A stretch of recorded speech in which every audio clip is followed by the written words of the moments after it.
Okay bana, asubuhi na mapema Kema anakwenda kumjulia hali dogo janja Ugur, huku Nergis akiwa na furaha tele. Sasa bwana mkubwa Kema alikufika pale, yani kila masaa mwanangu, shujaa wangu, yani kila masaa ni mwanangu. Sasa dogo janja, mimi sio mwanao, labda umechanganya na Hamid, mimi na babangu Mahiri, ila nitakuchagua kwa babangu wa pili kama Mahiri asipokuepo. Katika ile maongezi dogo janja Ugur akagusia swala la Hamid kwamba hivi kaongea na Hamid kwamba hutaweza kumwacha hivi, basi msijali nitaenda kuongea naye.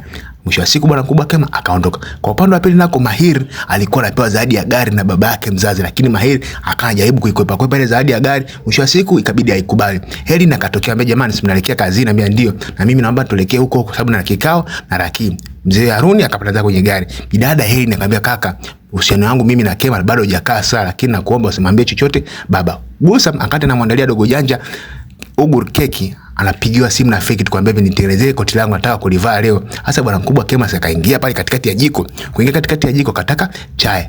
Bidada Gusa mimi kana analalamika muda wote. Yaani nikwambia kitu kaka, wanaume ni kama watoto tu, maneno kibao. Hasa bidada Asia akapewa ile koti ambalo tulikuwa alitengeneza hivi, sijadi mimi nitatengeneza ile koti, afu ni swala dogo, mimi nishafanya kazi viwanda vya nguo. Sasa hapo kilichokosekana kuna vitu tu nataka nikanunue. Hasa kusema vile vitu bwana mkubwa Kema akadakia, basi tunywe chai haraka tuende huko tukanunue hivyo vitu. Kwa bwana mkubwa sasa akashapata point ya kutoka out na bidada Asia, lakini bidada Asia alikuwa hataki kabisa kwenda out na bwana mkubwa Kema. Hasa kwa upande wa pili hawa watatu wakafika mpaka kazini kwao. Hasa kufika mpaka pale kazini kwao, bidada Heli na kawaambia baba na kaka, nyinyi ndeni kanyezeni kahawa, mimi acha nimwai. Lakini tukienda upande wa pili sasa, hawa wawili walikuwa wanaelekea zao sokoni kufanya manunuzi ya vitu vyao. Hasa bwana mkubwa Kema akanaumia roho baada ya kusikia kwamba anataka kwenda kununua vitu kwa ajili ya watoto, lakini bidada akamwambia hivyo haina haja kununua vitu kwa sababu Mahiri alishanunua kila kitu kwa ajili ya watoto. Tukienda upande wa pili, bwana mkubwa Rakia alikuwa akifanya mazungumzo na huyu bidada Zuhal. Hasa huyu Zuhal tukumbuka nyuma ni rafiki sasa hivi wa bwana mkubwa Mahiri. Heli akaibukia katikati na kuanza kusalimiana hao wawili, shoga yangu umekuwa mzuri hivi na hivyo. Kumbe bana hao wote watatu wamesoma shule moja, lakini bidada Heli akaonekana amezikumbuka zile nyakati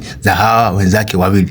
Mwisho wa siku tukiambia upande wa pili sasa tunakutana na bwana mkubwa Kema ambako sasa mvua inanyesha, manunuzi yashaisha. Hasa bidada akamwambia Kema tuondoke, haina haja kuchezea mvua. Hasa Kema yeye akanakumbukia nyakati za nyuma ambazo bidada Asia alikuwa akipenda sana kuchezea mvua, huku akimsi mpenzi wake Kema alimwambia kwamba mwanaume asiyependa mvua mimi namwacha. Lakini bidada sasa, maisha sasa hivi ambako mvua inanyesha, Kema anataka acheze na bidada Asia kwenye mvua. Sasa Asia mwenyewe sasa hivi anajisikia vibaya, akamwambia Kema tuondoke, mimi najisikia vibaya. Kema akachukulia labda ni masiara, lakini bidada anaonyesha userious kwamba anajisikia vibaya, ikambidi bwana mkubwa Kema amfunike bidada kwa kutumia koti lake, huku akisema kwamba hivi ukiumwa wewe hakuna Kema na mwingine anaweza kukujali.